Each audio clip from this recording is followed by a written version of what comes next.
So the timeline has been thrown off a little bit in that we're still in discussions because when they convened in July, the SBOE, asked that they convene a board of experts to review those drafts of the SEs. So therefore, what Karen told us is that she doesn't necessarily feel that we're going to be able to implement those 2018, 2019, just because of where we are in that, okay? That's not a given, but just based on where we are and the way the process goes, we don't have those projection dates for implementation. There were also changes made to the new graduation requirements for the foundation education program. So if you have students on that program, that's going to affect them.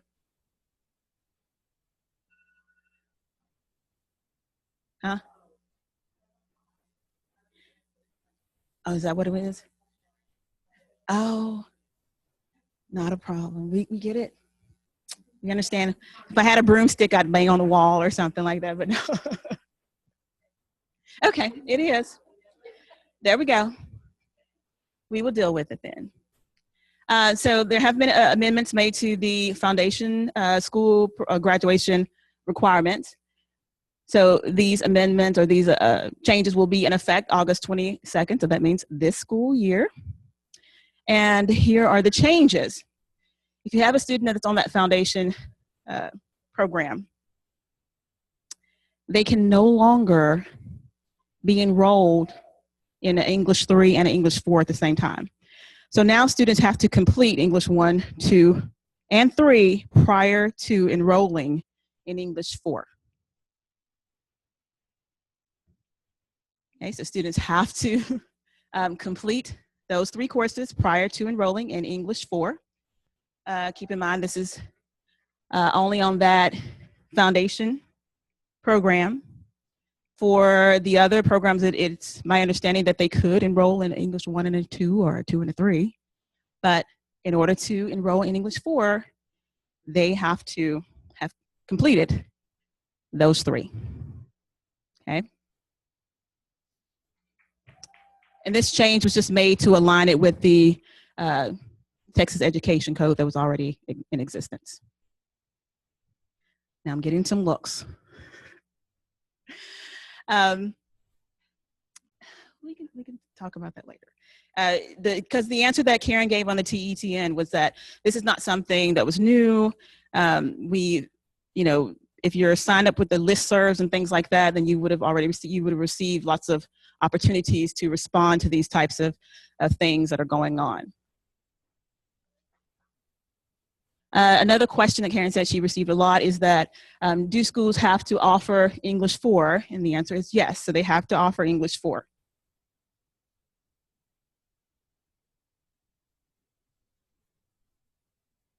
And at least, in the 1, 2, and 3, and at least one other English course as well. But they do have to offer the English 4. But the biggest change was that students could no longer, on that foundational program, be enrolled in English 3 and English 4 at the same time. And so on the TETN, especially if you have any information about or some really innovative things that your districts are doing to see how you can get your kids maybe to accelerate, some learning courses.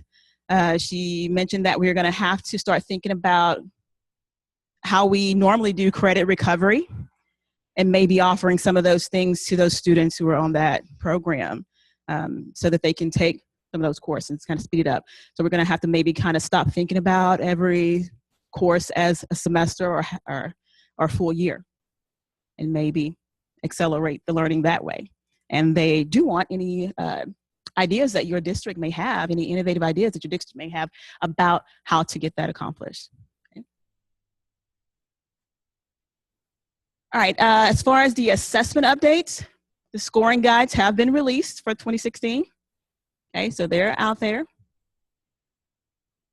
And this was from Brad Vassell, our new coordinator for the ELA Art and Social Studies for our TEA.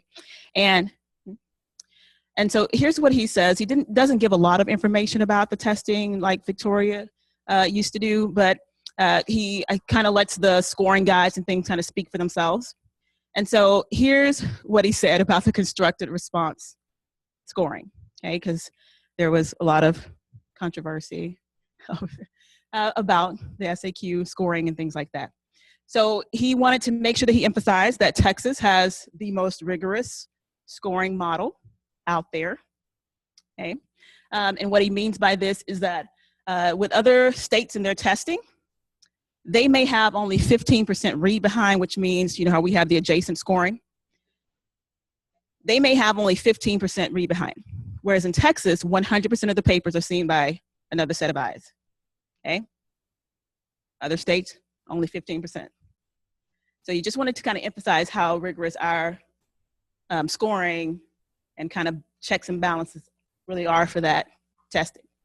In other states, they don't necessarily release the images of the student writing, whereas Texas, we release 100% of the student image, samples. So just something to think about. In Texas, we also offer rescoring of student samples if there's some type of controversy or if there's, a teacher feels that we can ask for that. Whereas in other states, that's not necessarily offered. Also in Texas, if we rescore, we only change the student's score if the score goes up. And in many cases during those rescores, some of the scores went down. We give the child the benefit of the doubt and we give them the highest score. Necessarily case their assessment. I think you just want to kind of re-emphasize that we do have scoring, not perfect, but it is probably the most rigorous in the country. And they've done a lot of studying of other states in their assessment models. The other update he gave us was the shorten the bill test, or House Bill 743. With this, we know that the STAR test is supposed to be shortened this year. They're still working on that. No final changes have been made. However, we know that this bill requires that the STAR test be designed so that 85% of the students in grades 3 through 5 and can complete the assessment in 2 hours. And then 6 through 8, 85% should be able to complete it in 3 hours. They're still working on establishing how that's going to be done, because the truth is that more test items equals more reliability. But the bill is calling for them to have to shorten it. The challenge is for them to get just enough test items while maintaining that appropriate reliability, okay? So there are no definite answers on that yet, but they are working on it.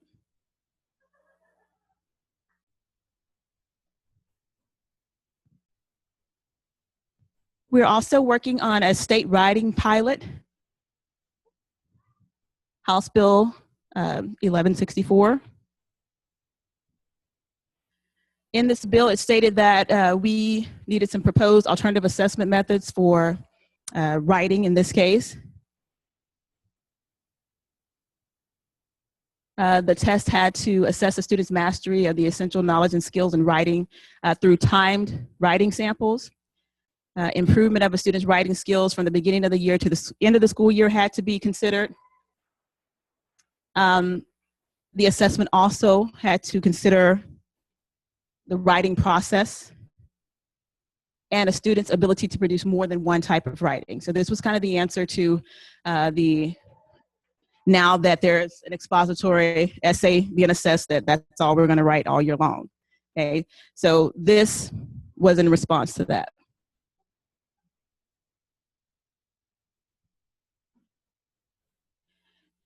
So in this writing pilot, and Region 10 is one of the ESCs that is involved in this, the students will put together an instructional portfolio. The portfolio needs to include evidence that the students have engaged in the writing process, and this process to be more integrated with the actual day-to-day instruction in the classroom. So it's meant not to disturb the classroom. like the STAR assessment or the ELCs do. You know, the schools kind of shut down. This writing pilot and this particular portfolio model is meant to just be a natural part of the teacher's instruction. So what happens is a student has to have 2 timed writing samples that will be collected at the beginning and the end of the year. So the schools have just completed giving those first of the year writing assignments as the baseline. Those are the timed examples. And then throughout the year, they'll have 3 other process samples that will need to be collected. And those teachers have different windows of opportunities to do those time sample or those other process samples. And so there needs to be evidence of the student going through the entire writing process for those other 3. And the teachers have a choice in what those other 3 samples will be.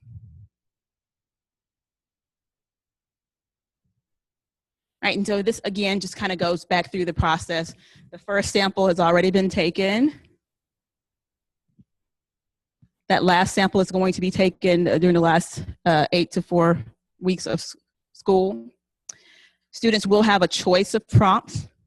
So even on the timed writing, there, I believe we settled on 3 different choices. So the students have a choice of the prompts they want to write about. And it is expected that this is done within the class period. So they've even given the students some time limits on the timed ones, and they're very short. We're talking from 35 minutes to 45 minutes, okay? What's also new about this pilot is that the students aren't confined to 26 lines. So these essays can be longer. And the pilot will be used for these 4 grade levels. At 4th grade, the timed writing will be personal narratives, 7th grade expository, English 1 expository, and English 2 persuasive.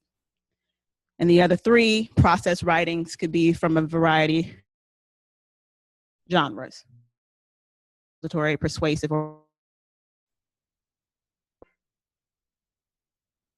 those 3 process timed. Even content area teachers can be, so to really encourage that writing across the fall just on the ELAR teacher. And it to be a natural flow of instruction as the is.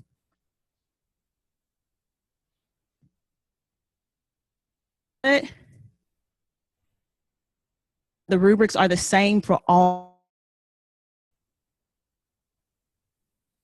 And what's really neat is that the teacher of record is one of the scorers. Follow non-teacher of record. And then we'll do some like random testing of are our teachers score, is the scoring in line with what our, so it's a great to really get an opportunity to kind of spearhead this and really see, can we do it on our own in the classroom as far as our assessments? Are we able to be objective with our scoring? Yes. Huh?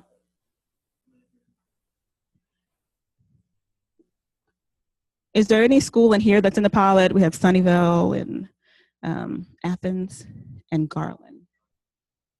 No, okay. So those are our Region 10 school districts that are in it, and then we have a total of 8 different schools.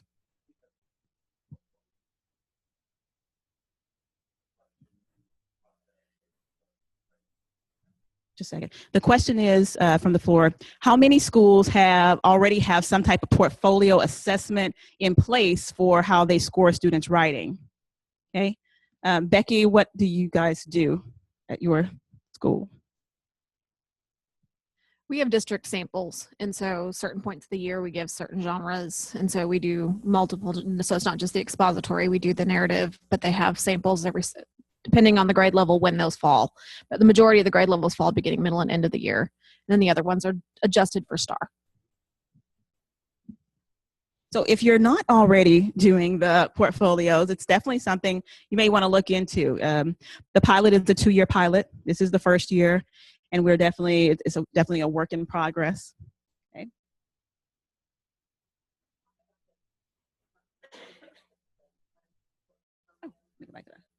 Thank you. All right, the question was, here it says 2 rubrics. The one rubric is for all the writing samples, the same for all grade levels. The second rubric will actually assess the entire portfolio. Okay, and that one is still in the development process. So the students' papers will be scored individually and then scored as an entirety or holistically as a complete portfolio. So those are the 2 rubrics. Oh, no, that's a big part. I didn't want to tell people that since nobody's here. Okay, the students who are involved in this pilot, they will be exempt from the STAR exam this year. Now, we only are allowing 2,000 kids in this first, in the pilot, okay? And the schools have already been chosen, so sorry if some of you are going, what? So we're having 2,000 kids in this first. The schools have already been chosen, and we chose districts, or the state actually, I think, helped us choose the districts. A large urban district, a smaller rural district, and another kind of mid-sized district that had diverse populations so that we could really get some good data. Any other questions about that? All right, so now we're up to our Region 10 program updates.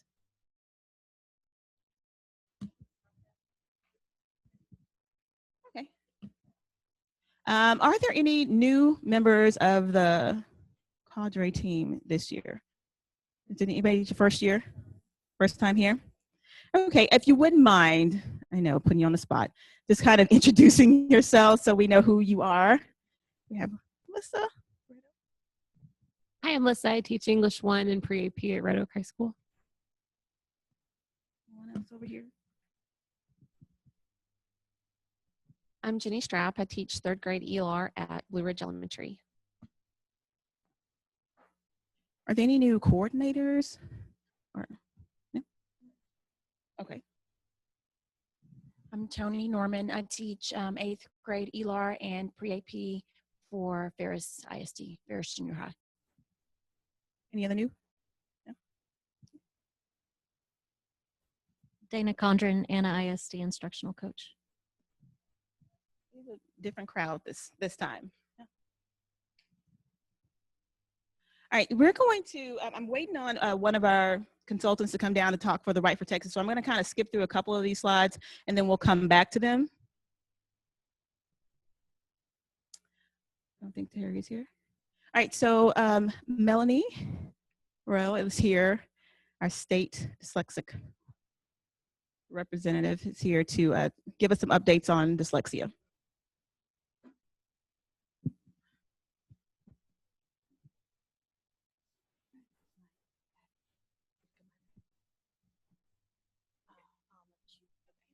Okay, good afternoon.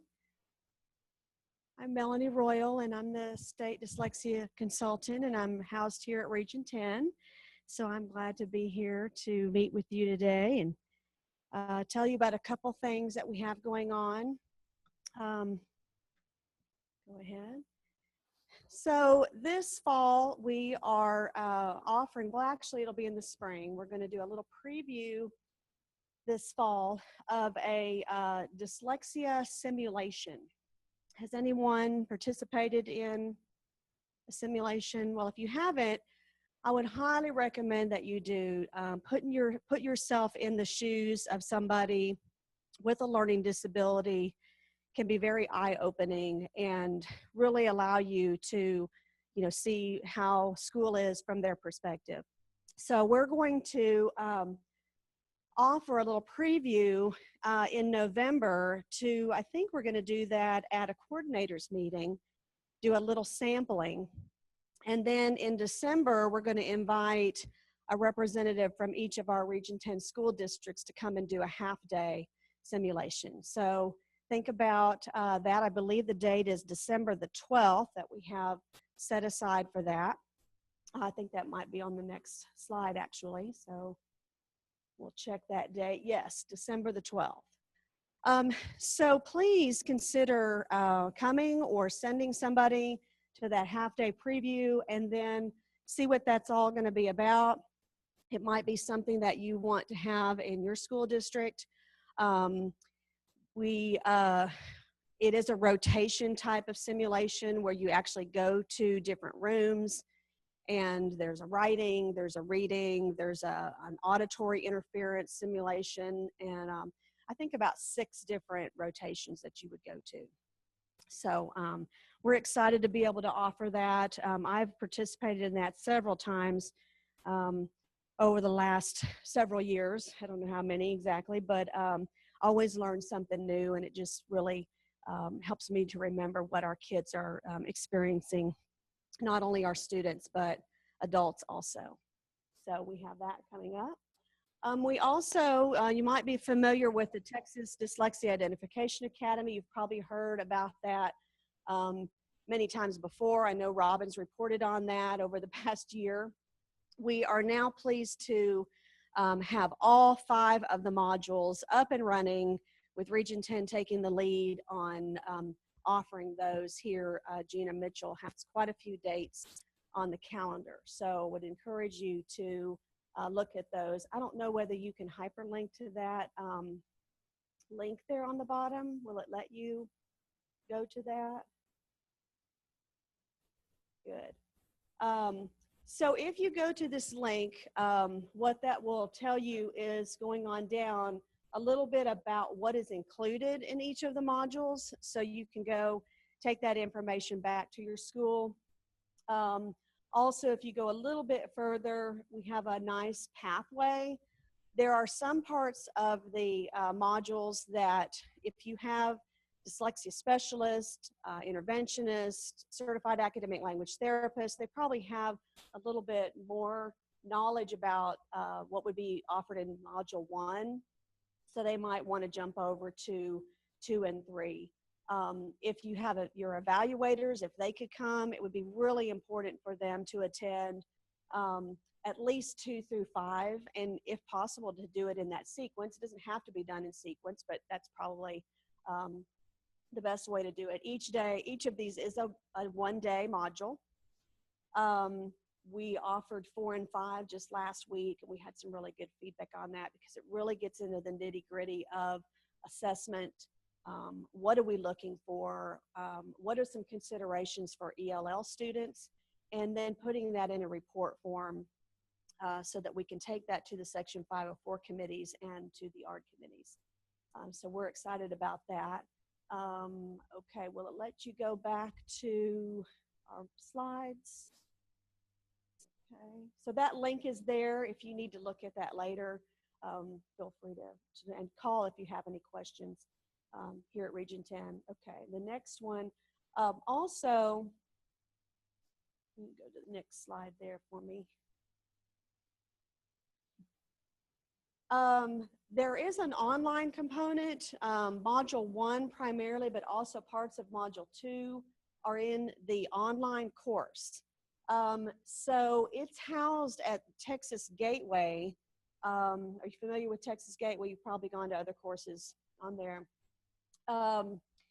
This course would really be appropriate for everybody. One of the things that I especially like about it is, if you're familiar with the CPE requirement for recertification at 5 years, there is a statute in there that to recertify, you have to have dyslexia awareness, strategies, characteristics, PD, professional development. This would actually satisfy that requirement. So you may have some things that you're already doing in your school districts, but if you want to consider this for maybe those that missed something that you did, or you know, maybe even just any of your general ed staff, I think this would be very appropriate for them. So you might want to check that out, and that would help satisfy that requirement. We have some other things going on that are coming up. I don't think we did a slide, but we do have a parent app that's coming out hopefully pretty soon. We had a little bit of a technology glitch. You know, systems are constantly updating, and if you don't get those out there quick, then you've got to go to a new system. So we got caught a little bit in that, but we're working on that with a great team. And we hope to have that parent app out soon. And we appreciate your help in spreading that around to your parents and anyone that has questions. There's a lot of information that's going to be on there, and there's a companion website with that as well. So does anybody have any questions that I can answer for them? Okay. And as always, if you do, we do have a dyslexia helpline here. We answer quite a few calls every week from employees and from parents. And so please feel free to call that at any time. I don't have the number. I think it's 1-800-232-3030, I believe. Or just call Region 10 and ask for Melanie Royal or Gina Mitchell. We'll be glad to help you. Great, thanks. Okay, I'm Vicki Reynolds, one of the other teaching and learning consultants, and we are going to look at some of the ELAR offerings and things that are going on in our specific area.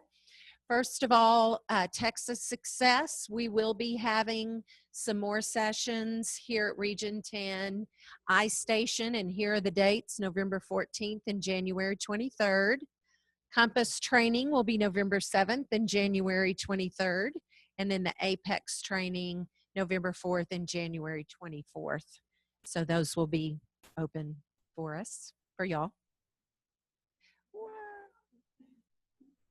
That's right. They are open for registration right now. Perfect. Thank you.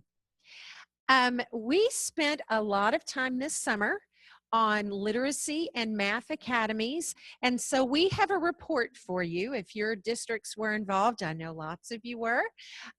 We had for literacy academies actually 38 sessions, approximately 1,500 K-1 teachers attended those. We got really positive feedback from the content and from the teachers themselves. This summer for ELA, we will be presenting to grades 2, 3, 4, and 5. So we're going to be looking for trainers. We will also hopefully be spacing the training out a little bit better this time. We did receive information that that is coming very, very soon. So we'll have information about that and be setting those up. And then the math academies, they addressed grades 2 and 3 this past summer, and they had 47 sessions and approximately 1,200 teachers attended. And this summer they will be presenting K-1 in those academies.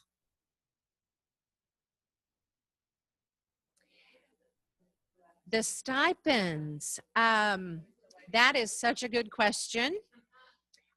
I believe those were to have been sent out September, but you're looking at me like maybe they didn't.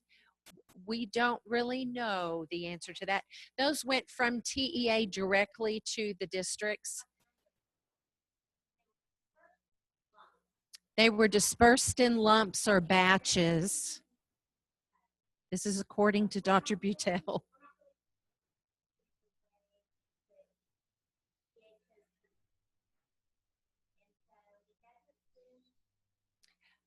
Rather than me just interpret.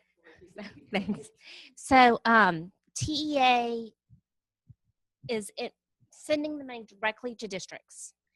They're sending it in batch shipments, and we don't really know or not privy exactly to how TEA is actually sending that money. And so, you know, we would love to say, oh, well, all the ones that happened in early June were, you know, dispersed to districts first, and then so it's coming chronologically.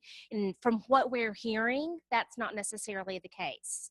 So TEA recognizes that that they had stated that they would be able to reimburse teachers within 30 days of attendance, and that has fallen short.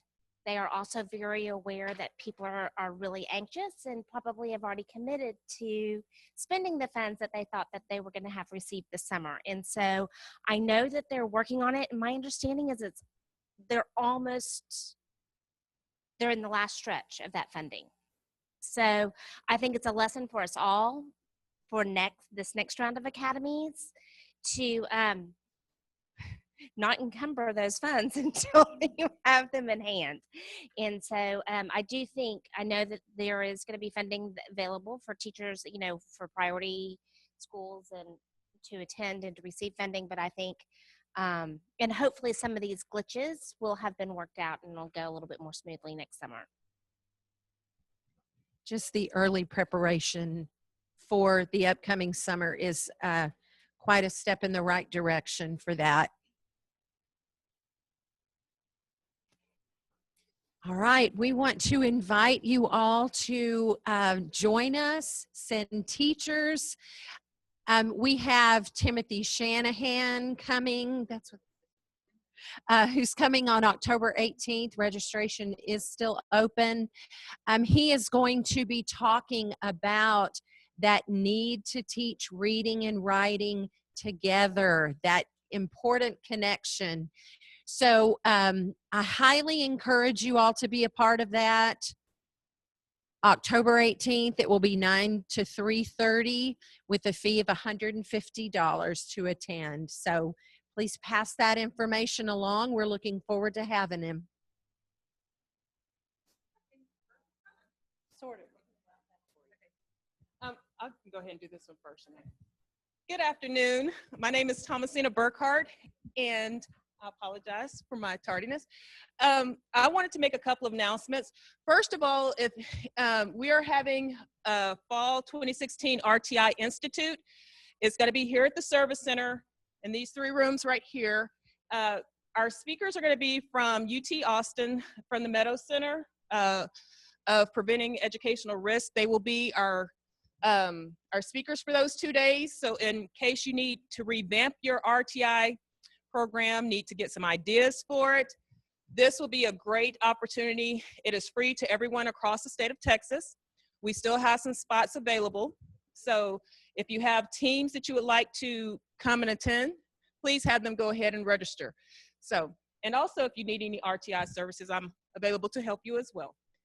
And I'm also going to speak a little bit about the Right for Texas in just a moment. But while they're finding that slide, does anyone have any questions or anything related to the RTI Institute?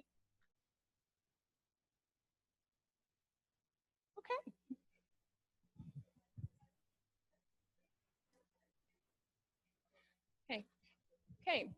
With Right for Texas, we do have a website here at Region 10, a Right for Texas website.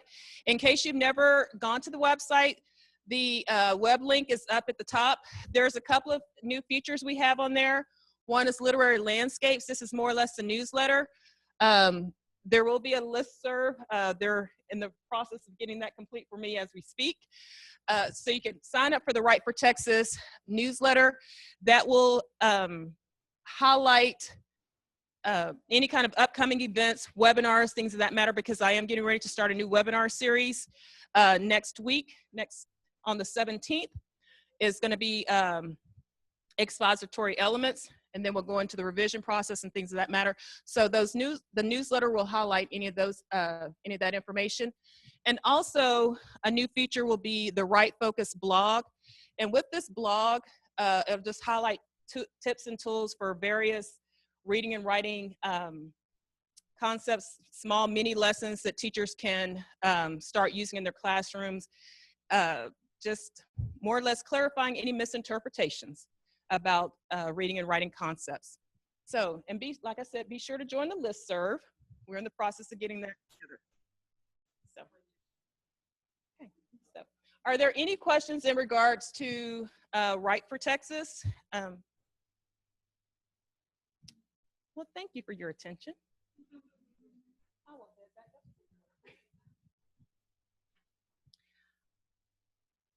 We're going to ask Kristen Hebert to come and talk about our reorg.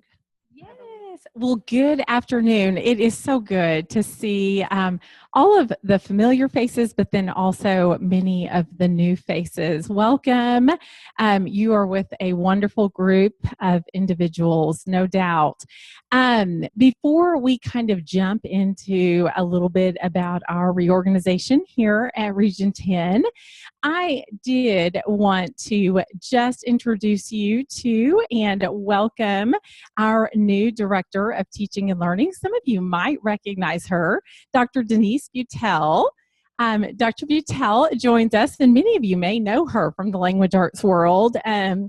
She has been a part of the ELAR world for quite some time, so you've probably seen her at Crest or seen her MetroCrest meetings, various places, but she joins us with a wealth of experience across the spectrum with teaching and learning, so we are delighted to have her with us and at the helm of learning here at Region 10. For those of you that do not know, I serve in teaching and learning as well and get the great honor of working with all of these fabulous ladies and gentlemen. Wanted to talk to you just real briefly about some changes that you may kind of come across as you are looking at different services that we offer to your districts and different things that we can actually customize for you. So we started, I guess it was early last spring, really kind of trying to reimagine the way that we offer services for our school districts. You know, sometimes when you're in a school district, you've got different campuses that are at different places. But when you're kind of a support organization, sometimes you have different districts that are in different places. And so we wanted the opportunity to really kind of be able to meet our districts where they are and better meet their needs for kids. We have many districts that are really kind of toying with the idea of schools of innovation and looking at some different things in the way that they offer learning to kids. So we wanted to make sure that we were meeting the needs of those LEAs. So one of the ways that we went about doing that was kind of redistributing ourselves, if you will. So thank you, Chandra. You will kind of see up here, we have sort of two areas that we serve. We serve under Learning Essentials and Learning Enrichment. And our Learning Essentials is kind of your core curriculum, instruction, assessment, your LPAC, those day-to-day things that really kind of must be in place and foundational so that you really can kind of take that leap and begin to do some of those other things that might require a little bit more depth of knowledge and just understanding as far as offerings for kids. So I want you to feel free to ask questions at any point. Much of this is being designed and crafted by many of the people in this room, so they will be able to answer questions as well. But I don't know if you can see, maybe on your screen through the slideshow, you can actually see some of the special programs that are offered under the Learning Essential side. And then also over here on the Learning Enrichment side. We are super jazzed about the services that we offer on both sides of this chart and want you to know too, if there's something that you are trying or you're wanting to experiment with in your district, sometimes it's hard to jump off into the deep end of that pool and not necessarily have support to do that. We want you to feel comfortable in calling us and saying, hey, we need some help kind of forecasting or planning for this. We are here to be that support and that help for you. We also, as I said, are designing much of this. This is kind of a season of design for us. So likely we will be able to offer a little bit more attention to you in your district right now. So feel free to let us know if we can be of help there. Okay, I think any questions about all that before I hand it over to Chandra to talk a little bit about our new professional learning model.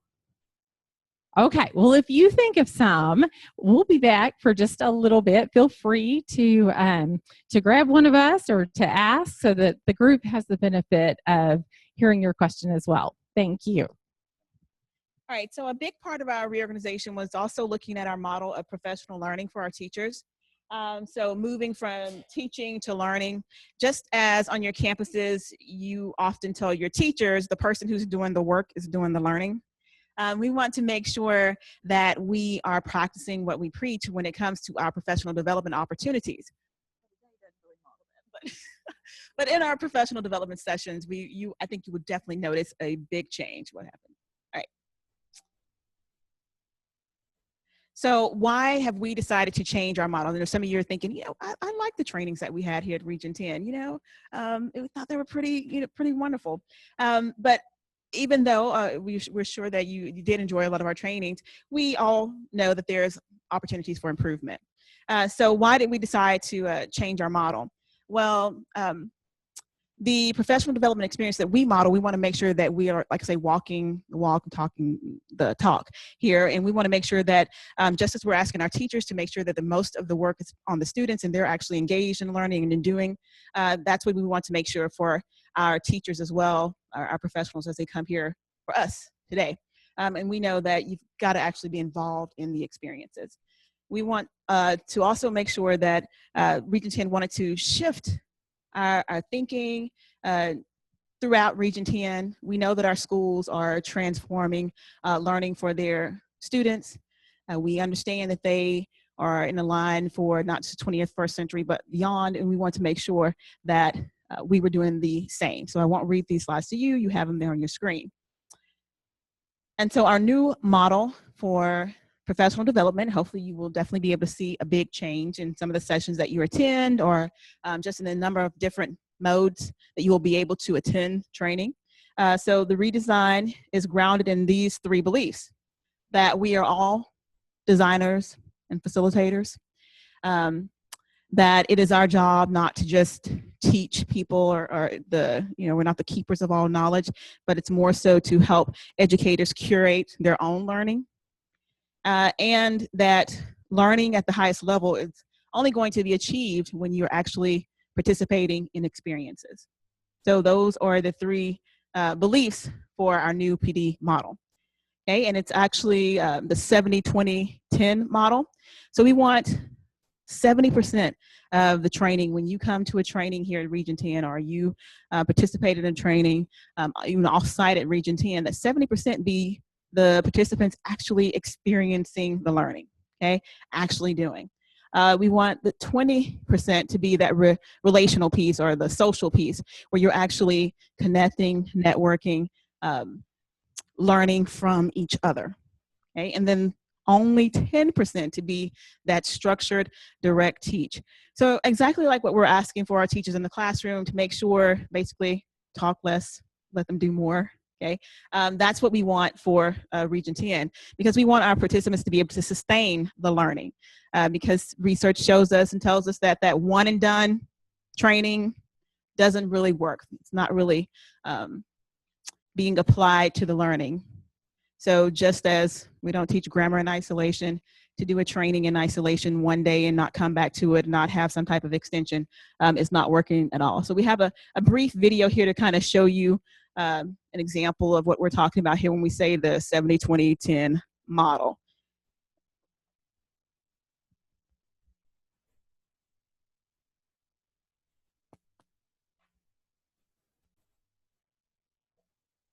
Volume. Yes.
I think you can see there that we are really trying to focus more on the experiential learning for our participants, just like we are asking you all to do in the classrooms with your students, to make sure that we are focusing on the experiences and bringing the right content to our students at the right time, but also to our professionals at the right time. We understand that districts are not, allowing teachers to attend as much professional development during the school day as once before. So we have to make sure that we are adapting to that fact, that we don't have sessions with 70 and 80 people in them during the school day.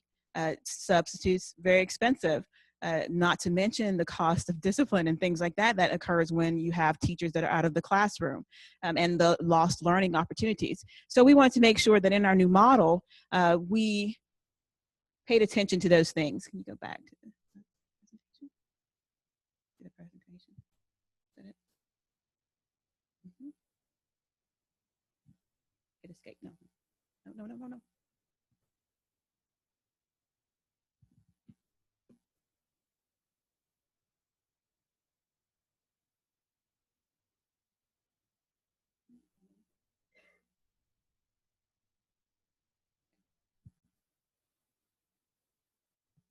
So for our new professional learning model, we have several design essentials that you should be able to see immediately in our new training. So our design essentials are opportunities for teachers to give feedback, opportunities for them to curate information, resources, extension opportunities, so learning beyond just the one-day training. We want to make sure that we give lots of choice, lots of opportunities for teachers to collaborate, most importantly, to apply what they're actually learning during the day. And also lots of opportunities for critical thinking, which is what we want our teachers, like say, to be doing in the classroom, and we want to do for them here. So in order to do all of those things, we've also implemented some different modes of learning. So we have facilitated learning, and that's more of your traditional learning here at the center or with the presenter for at least part of the time. But a lot of more social learning. So you'll see that we have lots more opportunities for Twitter chats, for webinars, things like that, so that people don't actually have to be here. More Zoom type activities where we're recording things, or more e-learning or discovery learning from our teachers and participants also. So we're really looking for that more authentic learning aspect. Okay, here are some more models that we can use to do these things. A lot of our coaching, different cohorts that we have. We currently, Vicki will talk about this in just a moment, one of our virtual coaching, we're doing some virtual coaching for guided reading. We get requests for that all the time. It's been around forever, but still every year, it's one of our most requested sessions for guided reading. And so we started doing some things with virtual coaching, because every year we're doing all these guided reading sessions, and apparently it is not transferring into the classroom. So how do you do that? You're going to do that with extending that learning beyond just a one-day training. So we're going to have these virtual coaching cohorts that schools can sign teachers up for. And instead of getting it all in one dose, it's a little bit at a time. And the teachers actually have to check in and send in videos of what's happening. And a lot of times administrators don't have all the time necessary to monitor that, because we know what gets monitored is probably what gets done. And so with this, with the virtual coaching or other virtual coaching type modules, not that we're doing it for you, but you have a way to take it in smaller doses. And like I say, teachers will be submitting videos and having an opportunity to actually apply what they're learning, not just sitting in a session in one day and getting a bunch of information about guided reading and then having to try to figure out, how do I go back and put that into practice? Yes, I had a question.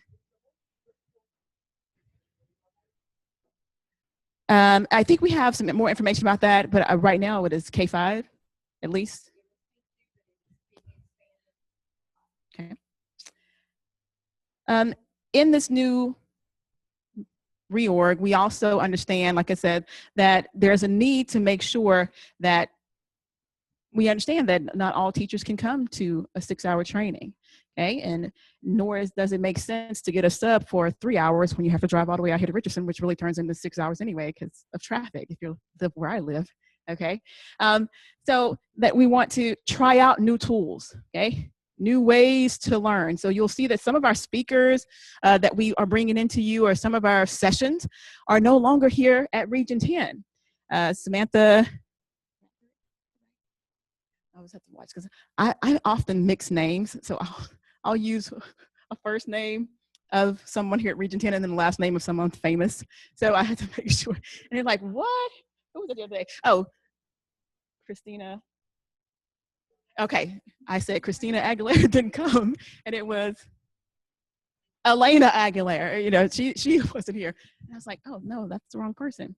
So we want to make sure that you understand that we are branching out and trying to be innovative ourselves, having some of our presenters or our speakers speak at different locations, not just here at Region 10. We're also having some of our trainings, like I say, Samantha is taking a group of teachers, or has taken a group of teachers, to the Dallas Zoo to do trainings there. We have a group that's going to be taking a bus trip almost, down to Austin to do some training. And along the way on the bus, they're going to be doing some professional development opportunities. Again, going back to that, letting the teachers actually experience the learning, which is what we want for them to be doing. So we are considering the different tools that we use, the different spaces, the different resources, and some of our online courses. I don't know if any of you have ever used Edpuzzle. Might want to write that one down. That's a good one. It's free and it's awesome. So with Edpuzzle, you can take YouTube videos because there's a wealth of videos online that model effective teaching practices. You drop it into Edpuzzle and it allows you to ask questions throughout that video for people to do, to respond to. So open-ended, short answer questions, multiple choice questions, just comments throughout that video. And I even made a session on classroom management for that, because I noticed that going into a lot of secondary classrooms that my secondary teachers were kind of struggling with classroom management, because I think a lot of times we assume that a 14-year-old should be highly responsible and organized and on task at all times, and that we shouldn't have to do anything to facilitate that. And so I have a course on there now, creating a highly effective ELAR classroom from day one, in which they watch a teacher's first few days of school to see how he implements his routines and strategies. And then the teachers have to actually create a classroom management plan for their own classroom. Because a lot of times, I go into class and I say, well, what are the consequences if something happens? And they're like, well, I don't know. Usually I just talk to him. That's not really a consequence, because if I act up 5 times and now you want to talk to me, but that one acted up 18 times and you finally spoke to them, then that's not consistent. And then the kids are going to know you're not consistent, and they're going to think you're playing favorites and that you don't like them. And then once you've done that, then you've lost them, right? So we're considering the different tools that we're going to use to bring that training to you, okay? Because otherwise it would be very difficult to do a classroom management training and hold people accountable. But with this, watching a teacher's first few days of school, creating your own classroom management plan, the participants have all given really good feedback that they like the fact that it's kind of self-determination and they get to choose what they want to do. Yes. Edpuzzle, EDPUZZLE, Edpuzzle. I think it's .com or .org, but it's free. And I love that. I'm like, free is wonderful. There are others that you have to pay for, but Edpuzzle, that one's free. I would actually pay for that one. It's pretty good. You can also use it when you're doing your staff meetings. You can now present and ask your staff meetings questions with Edpuzzle as well. So it's got a lot of good applications. So here are just a few of the new types of services that our consultants are working on creating. So we're looking at yes, we're still offering face-to-face trainings. Don't think that we've gone totally away from it. We do have some, we still will have some, but again, we recognize that schools aren't allowing teachers out for those full days sessions like they used to. We're offering a lot more webinars. You will see an increase in the number of blended models of learning, where for some session you might be here, but through extension and maybe multiple days, you will be on your campus doing things. We are definitely beefing up our online courses that we are offering people. We are also doing something very interesting in recognizing that we are not, like I say, the keepers of knowledge, that on your campuses and your districts, you have instructional leaders who are more than capable of taking some of the sessions that we have done or webinars and facilitating those sessions at your own campuses. So we've created a lot of facilitators guides so that if you want to use some of our materials, then you have the leadership there on your campus to turn that around, okay? And we're just gonna give you the materials. So it's kind of like doing our own little TOTs for the sessions that we have. So if you like some of the sessions that we've done before, you have instructional leaders on your campus and your districts who can facilitate those trainings for you. It's a good way to build teacher leaders. It's a good way to get those people, as we go out all the time, people always say, how do I get your job? To get those teachers starting to present. Perhaps those are some of those things that we can use on T-test evaluations, where we want teachers to build themselves and sharpen their own saws. Again, a lot more Twitter chats, and I think you'll really find the virtual coaching cohorts very interesting. If you have any learning needs, one of the other changes that we've made is that you will need to use this link to request those services. I know before you kind of would just contact anybody you could contact in that department. And so now we've kind of streamlined it so that it kind of goes to a central location, and then we kind of assess, in case you were one of those schools that like would contact us and have like 18 different trainings down that you wanted in 2 days. And we're like, we can't do that. Okay, so we ask that you use this common request form so that you can request those trainings. All right, Vicki is now going to talk to us about the virtual coaching since she is leading up one of the first cohorts. We decided, because of the fact that we get lots and lots of requests for guided reading, that that's where we would start our virtual coaching. We've actually had a couple of pilots going this past year to try out a new platform, which you'll see here is the Torch virtual platform. And the thing that I really like about Torch is that teachers, you can give a teach piece there, and I'll walk through kind of how all of this particular, the modules will be set up. But in the past, the way that we had done it was they would upload a video, and there's an app on their phone that they can use. And once that video came in, then one of us, usually at that point was me, would watch the video, give some input, and it's time stamped. So they can go back in and see exactly where that applied, where that comment applied. I can also leave discussion questions for them to come back so that we have conversations going. They can share their video with different people if they choose to do that. And so that's kind of the reason that we were looking at the cohorts, having 5 to 10 teachers per cohort. And the way that we have set it up is that there are learning modules that are going to be targeted to a particular practice. So we looked at guided reading and such areas as organization and materials, and we'll have one module that focuses on that. We'll have a module that focuses on how to do running records and how to use those to help with the assessment part of guided reading. We also will have learning coaching cycles that are going to follow this learn, apply, demonstrate, reflect model. So there will be a kind of what we would call a teach piece, and then we will give them a way to apply that. And then they will demonstrate whatever it is that we're working on in that module by sending us a video, and we have specifics as to what we want to see in the video, just short clips, 5 to 10 minutes maximum on most of them. And then there's a section for them to reflect, and we have put in some reflective questions so that they can look back on their own videos, they can look back on their own learning, and just reflect on their growth and how then they can take that to the next step of learning. We will be using, as I said, the Torch virtual platform, and Torch is the One Room Schoolhouse is what that stands for, just in case you were interested in that. And to be a part of our virtual coaching cadres, they must have administrator approval, and there will be a fee dependent upon the number of cycles that the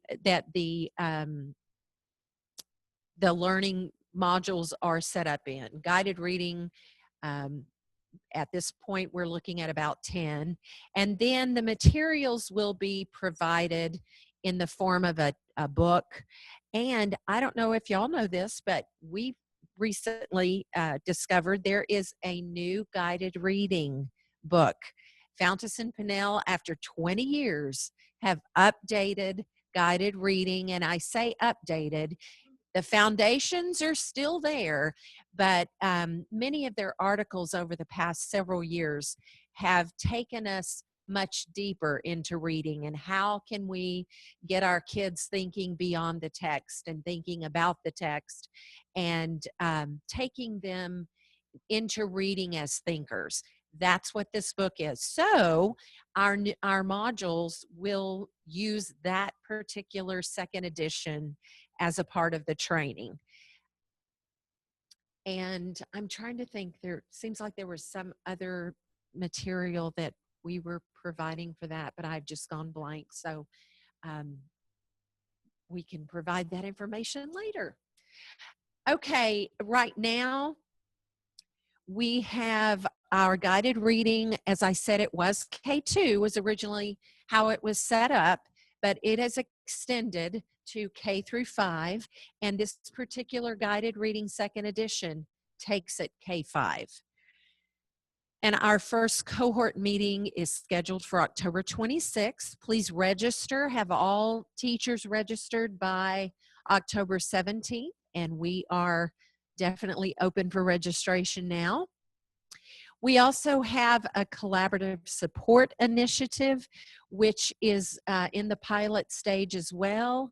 And that is taking a special education consultant from here at Region 10 and an ELAR consultant here at Region 10. And we will be co-coaching with teachers, with special ed teachers. It may be a gen ed teacher. It may be two teachers together in one building that there's a gen ed and a special ed teacher that goes into their classroom, but it doesn't have to be. So we are offering that October through April, and Robin can give you more information on that if you are interested in that. And, oh, these are the different modules, the strands that we're offering in the guided reading cadre, I guess we call that.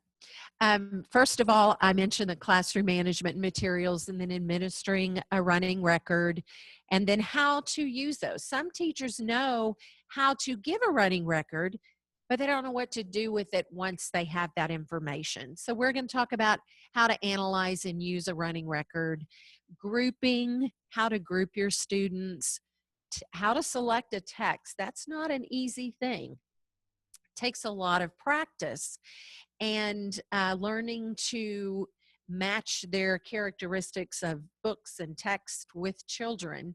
And then text introduction is another thing that a lot of teachers struggle to give either too much support or not enough support for their kids to be successful. Teaching decisions during first reading and afterwards. How do we get those kids to be independent? By our very well-crafted prompts that we give them, rather than stopping them when they make mistakes. How can we let them go all the way to the end of that sentence and see if they catch it? So what we want to do is learn how to not jump in too soon, but how to give the support that that student needs for success. Lesson management and pacing, that's always a struggle. Engaging all of our kids, and then what happens after that guided reading lesson, and student talk. So how can we get the kids more involved in the conversation, and not just the teacher asking questions, but conversation between teacher and students and students and students. The fee for that is $350 per teacher on that particular initiative. And then on the collaborative support initiative with the special ed and the gen ed, we have 8 modules, and these will begin by focusing on different types of questioning. And then we will get into some other skills and strategies we use in comprehension with mental imagery, how to use and identify a main idea, expository text structures, and summarizing. Our coaching strand development, we really are wanting to provide implementation path for practices. We also want to develop things that they our campus coaches. This is something that's a little separate from the virtual coaching piece. It's still virtual, but this is directly related to instructional coaches. So this is something that Robin is offering. It took me a minute, sorry. This is something that she is offering for instructional coaches. And I believe that she has, I'm sorry. Thank you. That's what I was looking for, and I was stumped by the before thing. Okay, so her book that she's going to be focusing on is going to be the classroom habitudes, and this is the information, the flyer that she has to talk about that.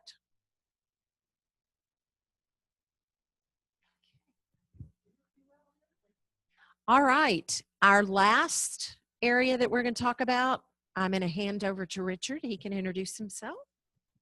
Hi, I'm Richard James, consultant here. And I know that this is ELAR, but I know like when I was in district, I had a direct connection to LOT, a foreign language in the district as well. So if you know anyone, this is just a little plug, that is in charge of or supports LOT in your district, you know that we're about to implement new TEKS next year, and we're in a textbook adoption cycle right now. And so Region 10 is hosting an event for LOT and the CTE, Career Technology Education publishers. They'll be here on Friday the 21st. It'll be all day. These two rooms, this one and next door, will be an exhibit hall with tables and publishers with their displays and bells and whistles and all that kind of stuff. And then the other rooms will be direct presentations. So if you have LOT, Spanish, French, German, Chinese, Latin, whatever, teachers, let them know about this. I've put it out there lots of places, but I wanted to get it in front of you as well, just because you probably know someone who supports or communicates with or lives next door to or runs past in the break room that supports LOT in your district or in your campus. And there's a link right there, LOT-CTE,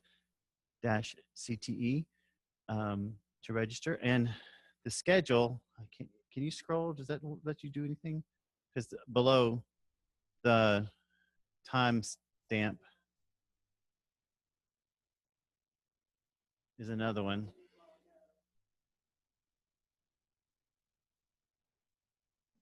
Let me see if I can see it. Maybe on the live. Does anyone have it open on your live?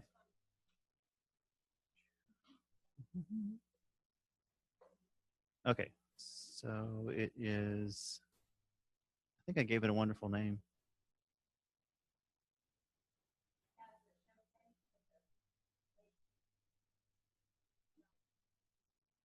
Yes, it's gg.gg/showcase for the schedule of when Pearson and McGraw-Hill and all those people will be presenting at a specific time for their Spanish 1, Spanish 4, French 1, all that stuff. Thank you. Hang on. Kristen. Thank you. I will just say that if you have lived in this space through an adoption in the past, this really is just a tremendous blessing. Take advantage of it. It's so much easier to come when somebody else puts the party on rather than being the hostess of the party. So I will say that they will all be here. It will be organized, and you will have an opportunity to kind of get in and get some FaceTime and learn about those resources and what you can expect with this proclamation. So I know that there's been a tremendous amount of work that's been put into this, and again, it is always fun to attend the party and not to be the person that's putting the party on. So please come out and join us for this event. Thank you. All right. We want to thank you so much for being here and enduring the change of command here with our technology difficulties. We do value feedback, and if you want to go to that link and we'll just kind of see what this is. Robin is wanting to know how you prefer information given to you, and just some general feedback on how we can best help you throughout the year. And I believe on our next, there you go, little preview of what's ahead.